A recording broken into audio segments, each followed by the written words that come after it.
वाढावीत म्हणून खंत आहे. ते वाढावेत, मराठी माणसं व्यवसायात पुढे यावीत, टक्केवारीने यावीत आणि आमच्या GDP मध्ये मराठी माणसाची टक्केवारी असावी या हेतूने बोलले. सर, अशा प्रकारच्या मानवी महोत्सवामुळे कोकणातील लोकांना व्यवसाय करण्यासाठी अतिशय मोठ्या प्रमाणात बाजारपेठ मिळते. कसं बघता याच्याकडे आणि अजून काही लोकांना अजून यामध्ये अटेच होण्याची गरज आहे नाही, कसं बघता म्हणण्यापेक्षा मला हे पाहून बरं वाटतं. मराठी माणूस काहीतरी व्यवसाय करायला लागला आहे आणि ही संख्या वाढत आहे. गेल्या 25 वर्षात मुंबई आणि महाराष्ट्रात अनेक महोत्सव होत आहेत आणि बाजारपेठीमध्ये हे मराठी माणसाची टक्केवारी वाढते आहे. नकळत आर्थिक क्षेत्रात पण त्यांची टक्केवारी वाढते आहे. ही अतिशय चांगली गोष्ट आहे. सर, कोकणाला पर्यटनाचा दर्जा आणि मिळाला देखील आहे. अजून देखील कोकणामध्ये लोकांची जी म्हणजे आपण सांगितलं की पर्यटन जास्त आता कोकणाकडे वळू लागले. जसं मी तारकर्लीचं उदाहरण सांगितलं 30%. मग काय म्हणायचं आहे तुम्हाला? नाही ना, अजून पर्यटकांना आकर्षित करावं. आज जगातील सगळ्यात मोठा कोणता व्यवसाय असेल तर पर्यटन आहे.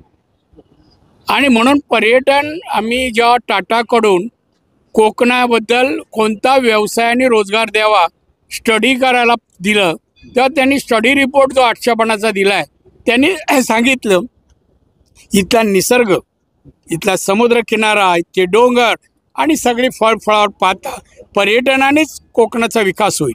पर्यटनातून रोजगार निर्मिती करणं, उद्योगधंदे वाढवणं हे प्रयत्न आमचे आहेत.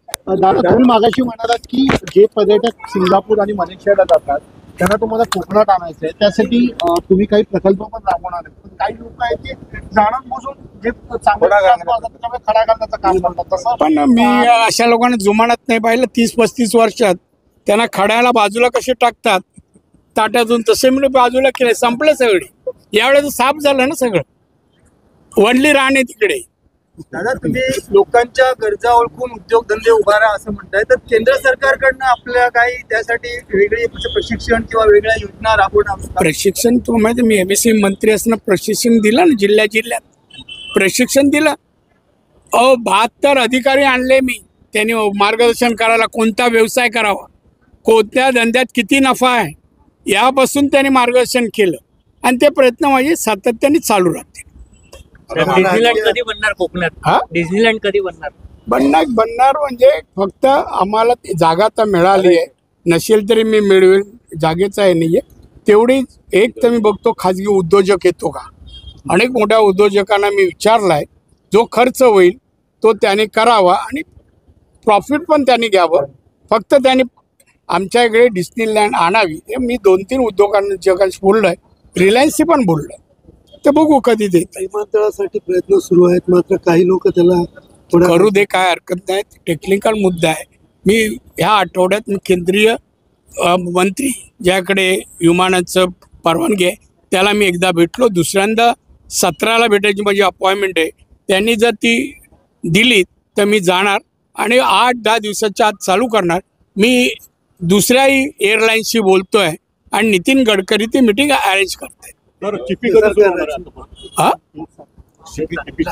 चिपीच बोललो, आता चूक नाही झालो, मी चिपी बोललो. राजकीय प्रश्न, काय विचारा ना. अजित पवार हे नाराज आहेत देवेंद्र फडणवीस यांच्यावरती.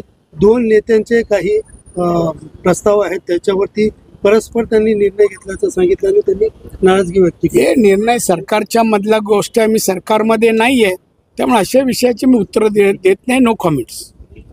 बीडमध्ये सुरू आहे, बीडमध्ये जे काही आता वाल्मिकी सरकारने कारवाई केलं ना, चालू आहे. वाल्मिकी कराड आतमध्ये आहेत, मोकाही लावला त्यांना. आता त्यांचे समर्थक जे आहेत त्या पद्धतीने तिकडे उतरलेले आहेत. दोघांचेही समर्थक रस्त्यावरती उतरलेले आहेत. सरकार कारवाई करेल ना, आता करतातच आहे ना. सरकार कमी पडलं नाहीये, याचा बंदोबस्त हे सरकार करेल. आहे तर तुम्ही तुमच्याशी बोललो, पत्रकारांची भावना आहे. मी रात्री बोलणार आहे देवेंद्रशी, ते सांगतो मी. जास्त लक्ष द्या. दादा, भास्कर जाधवची व्हायरल झाली होती. शिवसेना जवळ संपल झाली आहे कोकणामधून. शाखा प्रमुख काय करतात कळत नाही. काय वाटतं भविष्यामध्ये शिवसेना राहील का? शिवसेनेची काँग्रेस झाली अशी भास्कर जाधव आणि टीका केली होती. आता काँग्रेसची शिवसेना झाली का शिवसेनेची काँग्रेस झाली ही लोकच सांगतील. मला त्याच्यात पडायचं नाहीये. आणि भास्कर जाधव यांचंही जे मत आहे ते खरं असेल. संपत चालली आहे, वस्तुस्थिती आहे. कोण आहे आमदार त्यांचा, कोण सांगा. खासदार कोण नाही कोकणात. उपद्रवी लोक आहेत तेवढे शिवसेनेचे. आज संजय राऊत यांनी सांगितलं नको ना, माझा दिवस चांगला जाऊ. नाही, कशाला जा सकाळी कांजूर गावात देतील तुम्हाला. काय काय त्याचं राहिलंय हो. आज असं बोलतो, उद्या लगेच सरेंडर होतं. एक काय ठिकाण नाही. आता वैचारिकता गेली आहे आणि त्याचं खर्चीकरण झालं आहे आणि त्यामुळे तो आता नैराश्याच्या ह्याच्यात आहे.